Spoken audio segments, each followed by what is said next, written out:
As a follow-up to that video and being on the webinar, you'll get an email from us that'll give you a link to the video file on YouTube.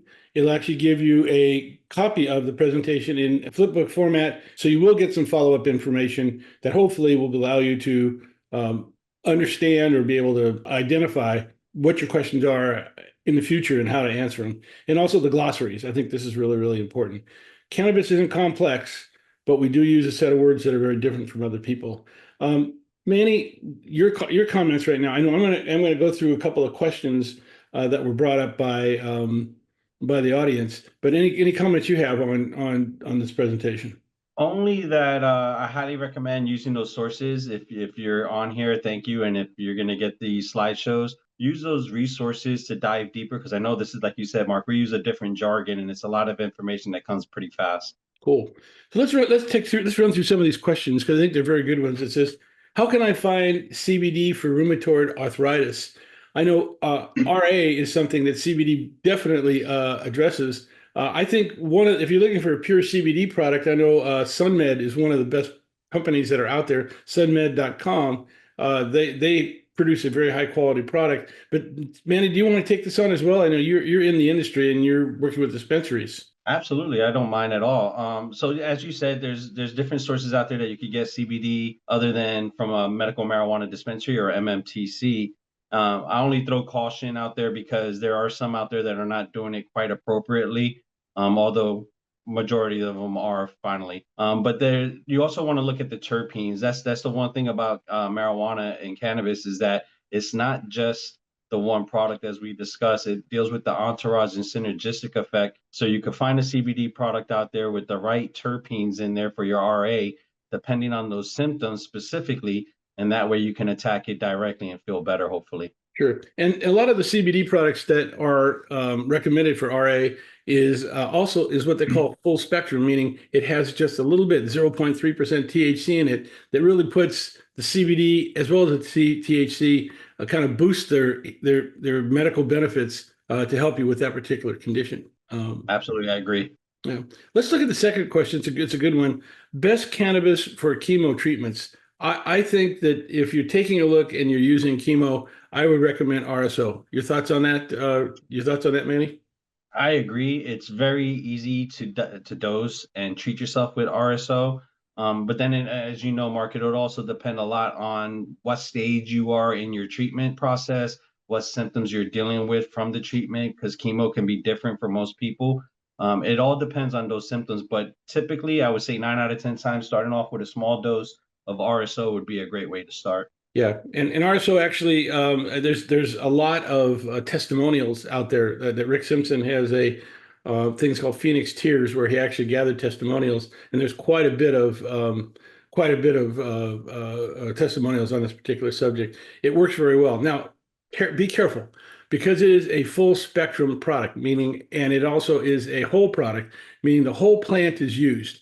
So all the terpenes are there, all the flavonoids are there. It is a very, very effective product, but it also is something that, again, like Bacardi 151, it can be very strong. So I recommend that you pay attention when you're using it.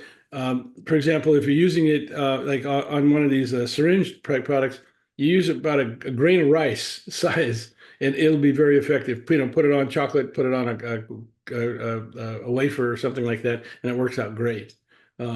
Your thoughts on If that? I may, Mark, on that note, I was going to suggest that make sure if you're first starting out with RSO or FSO, have some high potent CBD available as well to help Right. mitigate any side effects. Meaning, if you took too much RSO or FSO, that CBD can help mitigate and reduce the effects of euphoric effect that you get from it. If you take an equal amount of CBD to whatever THC-based products is out there, it'll actually bring you back down, and within about 20 minutes, bring you back down to normal, which is, I think, the most effective way to control the getting high process, accidentally getting high.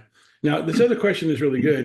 It says, how do RSO products differ from user compared to similar non-RSO products? And are RSO products worth the usual 25 to 45% premium? Well, first of all, RSO is full spectrum, meaning the whole plant, and also it's something that's very concentrated. So it is very effective. It's probably the most medically powerful product in the cannabis business. I know I'm making a bold statement there, but I think it has a lot of effective. You don't need a lot of it. That's the key. Is it worth the premium price? The answer is yes, because you're getting everything that's out there. Whenever I get into a situation where I have a lot of pain, I've overdone my exercising, or I'm just inflammation in my neck because I have herniated discs in my neck start bugging me. I turn right to RSO. I don't mess around and go right to it. Now, I do have to be careful because I don't want to drive, and I use it typically in the evenings. But it definitely is something that I use and I really recommend. And I think the product price is worth it. It's a pain to gain ratio. It works every time. Your thoughts, Manny? I'd agree. Again, the only caveat I'll throw out there is that it all depends on what you're trying to treat or what symptoms you're trying to treat or alleviate. And also having that CBD there, that 25 to 45% price premium is there because of the process it takes to create FSO or RSO. However, if again, don't inhale it. If you're looking to inhale, this is not the Right, route you want to go. right. But orally and topically, I agree with you 100%, Mark. Right. And I should point out when Rick Simpson oil was originally created, which was about 25 years ago, the agent that they used when you make a tincture, you typically have, like, for example, when I have a personal tincture that I make for my condition, I use MCT oil. Well, Rick Simpson, the oil that he was using 25 years ago is basically a little bit obsolete, and full spectrum oil just uses the current best cutting agent or mixing agent for our RSO. So that's the main difference of it. It's just an updated version of it, but it's the same process and same program. Manny, I'm going to jump into the next question. It says, some suggest that pain originates in the brain, but could cannabis still provide relief for conditions like severe joint, regardless of where the pain begins? And the answer is absolutely. Pain is recognized by the brain, but it comes from your joints. It comes from different parts of your body. And it really, your brain then allows you to be able to produce the endocannabinoids to help you. I think the answer is yes. You want to address this one, Manny? I'll take it on, but feel free to chime in here because I think this is an important question. I think one that people should understand. Very much so is and this is could lead into a huge rabbit hole considering the question. However, I agree with you. There are topicals that work great for joint pain. There's Mhm. tinctures. You can inhale products. You could use products in tandem to help you if you're dealing with sleep or even throughout the day.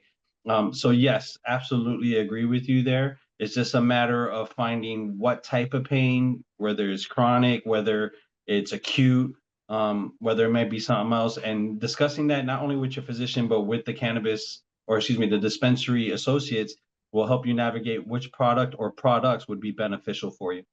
Sure, sure. And so cannabis is very effective. I know that when I played professional sports, and when I played sports when I was 20s and my 30s and 40s, I'd get knee pain, I'd get joint pain, I'd get inflammation and swelling, and I'd use different products for that, mainly topicals. That's what I'm doing today at the age of, in my senior citizen today. One of my bad habits is I've got very much into martial arts. And again, that's putting a lot of pressure on the knees and the joints. And there are times when I overdo it, and I typically use cannabis to be able to relieve that particular joint pain. In fact, it works within 5 minutes, so it's a lot more effective than let's say the traditional remedies that are really out there. Your thoughts, Manny? I agree. I actually, to get a little personal, I've been treating my father or assisting my father with recovery from a stroke. And part of a stroke is losing the ability on one side. And as that comes by, neuropathic or neuropathy issues do tend to arise as feeling occurs. I've been using certain topicals from different dispensaries to assist him with that. And it's promoted his recovery significantly to the point where Sure. even physicians are asking, like, hey, I haven't seen a recovery that fast. So it's very beneficial, not just topicals, but other routes of administration as well. It's just about Right. starting that path down your journey. Yeah. And the thing that's important is the brain recognizes it. Pain doesn't originate in the brain. It originates in the joint or whatever it's there. It's recognized by the brain, which again, it's like saying, "Hey, Houston, we have a problem." Then the question is, what does Houston do about it? And this is where your body produces endocannabinoids, and so that's how that whole process works. It makes it a little bit easier. That's out there.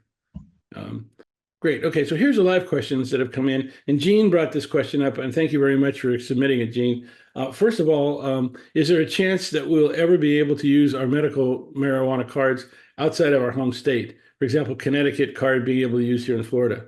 That's an excellent question. There's no reason in the world why we shouldn't be able to do that. And I have a couple of webinars that are out there on, you go to my YouTube channel, we'll talk about Amendment 3 here in Florida. We talk about scheduling, Schedule 3, which is the federal mandates that are out there in the Administration and Opportunities Act, CAOA, and also Florida's medical marijuana program. There's all information on those things. But the bottom line is we need to have a set of legislators in Florida that are open-minded about cannabis. Unfortunately, the political scene is that we have a set of legislators in Tallahassee that are not open-minded about cannabis. In fact, if anything, they try to get rid of the program, except 70% of the population wants it. So it's a bit of a political conundrum for them.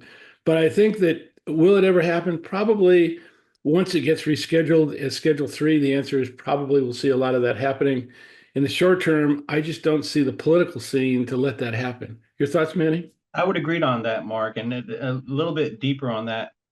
Florida is a vertically integrated state, meaning everything has to start from seed to sale within state.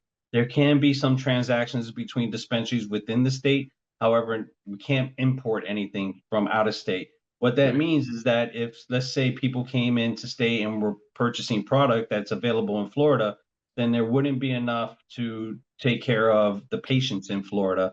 So that's something that's going to go into Amendment 3, how that supply and demand is going to play a role. But you can use your card out of state in some states. You get tax exemptions or tax reductions, and it doesn't count against your milligrams. However, for right now, as you stated, Mark, and as the question states, there's no reciprocity within Florida to allow people from out of state to use their card. Yeah, I've used it in California, for example, and it saved me the state tax, which was at that time was 30%, which is Yeah. grateful to be able to do that. Let me run into the second question that was brought up, and that is, do producers of cannabis add terpenes and cannabinoids to products, or are they using what is natural, naturally found in the plant? And the answer really is both. Manny, you work with a dispensary. Why don't you kind of take this one? Sure. So there's actually what we call cannabis-derived terpenes, and those terpenes come directly from the cannabis plant. And then there's botanical-derived terpenes where they're outsourced. To answer your question, yes, they are applying terpenes in different manners. It depends on the process in which dispensary. It gets very technical, whether using chromatography or other means of extractions to get to that point. However, the source is still a natural source, which is what those certificates of analysis show and dictate to you as a consumer, that whatever you're finding in there is a natural product, or as natural as can be. And therefore, we're developing formulas to create certain chemovars or cultivars so that way people have products that are more beneficial to them. Sure, yeah, and especially when you're making things like terpenes, it's very much like making wine. A lot of wine manufacturers want the product taste to be the same this year, next year, and the year after. And so what you're looking for is, as far as the blended wines are concerned, I'm talking about, but what you really want to be able to do is make sure you have the consistency in the product. And I think that's the only time I would see them adding any terpenes and cannabinoids into those products. And on that note, Mark, also, if you ever have a product that's more in flavor, like fruity or candy-like, those are typically going to be your botanical derived terpenes, because Right. those terpenes hold that essence of wherever it's coming from, whether it's a mango, whether it's a lemon or a lime. Whereas cannabis derived terpenes are not necessarily going to have a flavor profile to them other than the cannabis natural taste. And last question that we have here is, will replay emails include the Q&As? And the answer is yes. And in fact, I should point out that on our YouTube channel, which is Marijuana Aware, YouTube/Marijuana Aware, what you'll find is you'll find a section that talks about getting started. You'll talk about some of the snippets, quick questions and answers, or give me quick videos on a lot of questions we get asked. It'll actually have the video itself of this particular webinar, and then we have actually the Q&As. So we've broken it out so the Q&As are by themselves, so you can take a look at those and see what's out there. And I should point out that here's some of the links to our YouTube channel that has on the different activities that are out there. There's over 45 different conditions that we address, and there's about 60 different videos that are out there. So please feel free to take a look at these. They're free, obviously, to access, but they can go a long way to really deep diving into a lot of these particular these particular situations or questions that you might have. Manny, any other? I think we've pretty much covered most of the questions. Final comments, Manny? Other than thank you, Mark, as always. Thank you for all the attendees that are here with us tonight. I hope all those in Florida who were affected by Hurricane Milton are safe and doing better or on their journey to get there. And if you have questions, please check out Medical Marijuana Aware. Check out their site. You can also find me at thebluntjoint.com for more information, all free. There's no charges for this. This is, what's the word I'm looking for? When you're not paying taxes and stuff like that through the IRS. So point is, come see me, come see Mark, check out our websites, and thank you for having me on. We have, as you mentioned, Marijuana Aware is something that on YouTube channel that can give you some more information. And please go there to be able to see the future webinars that we have coming up. Next week's going to be a good one. We're talking about routes of administration and taking a deep dive into each one of them and how they individually work. And I think you're joining me for that, right, Manny? I hope to be here, Mark, as long as you'll have me. You'll be here. Thank you very much for joining us, and please join us next week. We look forward to, again, helping you get your life back and answering your questions. Have a good weekend. Thank you.